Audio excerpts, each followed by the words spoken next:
Undang-Undang Republik Indonesia tentang Ketenagalistrikan Nomor 30 Tahun 2009 mendefinisikan bahwa ketenagalistrikan adalah segala sesuatu yang menyangkut penyediaan dan pemanfaatan tenaga listrik serta usaha penunjang tenaga listrik. Undang-undang ini mengatur tentang ketenagalistrikan secara umum, termasuk pembangunan, operasional, dan tata kelola pembangkitannya. Program 35.000 MW mendorong pembangunan infrastruktur ketenagalistrikan secara masif. Program ini diharapkan dapat meningkatkan rasio elektrifikasi serta menyokong ketahanan energi di Indonesia. Namun faktanya upaya realisasi program nasional tersebut masih mengandalkan pembangkit listrik berbahan bakar batu bara.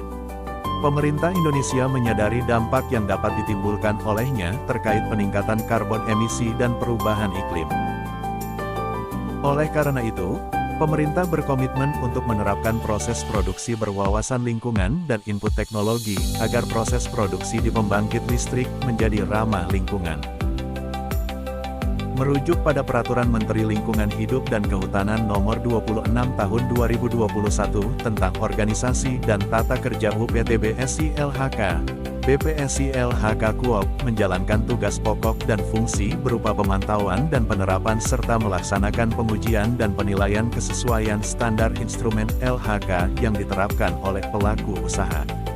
Selanjutnya, dalam melaksanakan penilaian penerapan standar instrumen LHK pada pelaku usaha di sektor pembangkit ketenagalistrikan, tim kerja pengujian, verifikasi, dan penilaian kesesuaian BPSI LHK KUOP merujuk pada Surat Keputusan Kepala Badan Instrumen LHK Nomor 20 Tahun 2023 tentang parameter penilaian performa penerapan standar LHK. Parameter tersebut mencakup identitas pelaku usaha yang mencakup legalitas berusaha.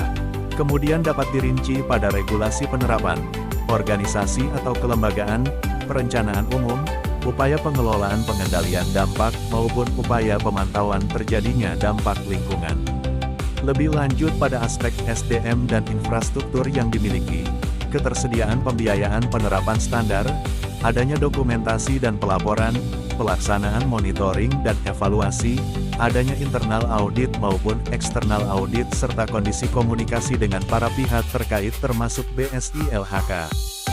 Secara teknis, tim kerja PVPK BPSI LHK KUOP melakukan 3 tahapan yang mencakup verifikasi dokumen lingkungan, visitasi dalam rangka pendokumentasian dan klarifikasi ke pelaku usaha dan penilaian implementasi komitmen yang tertuang dalam dokumen lingkungan pemrakarsa.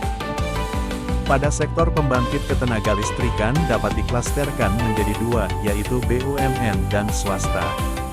BUMN dalam hal ini PLN melalui Subholding Indonesia Power, mencakup PLTU Ombilin, PLTU Teluk Sirih, PLTU Tembilahan, PLTD Parit 4, PLTU Tenayan dan PLTA Koto Panjang. Kemudian untuk pihak swasta meliputi Power Plant PT Lontar Pabirus Pulp and Paper, PT Riau Andalan Pulp and Paper, serta PT Indah Kiat Pulp and Paper. Secara umum telah terpetakan kondisi penerapan standar instrumen di sektor pembangkit ketenagalistrikan ini. Kemudian diperoleh juga fakta lapangan yang menghasilkan rekomendasi teknis dalam hal upaya kelola dan upaya pantau dampak lingkungan di sektor pembangkit ketenagalistrikan.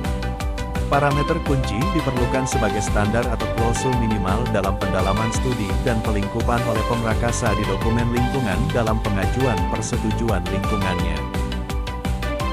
Upaya pemerintah dalam hal pemenuhan hajat hidup masyarakatnya senantiasa diarahkan agar tetap ramah lingkungan, sehingga pemanfaatan sumber daya alam sebagai modalitas dapat berkelanjutan. Mari membangun dimensi peradaban yang peduli lingkungan. Hidup sejahtera dengan lingkungan hidup yang berkualitas. BSI LHK tanggap tangguh mutu, and finally the standard for better living.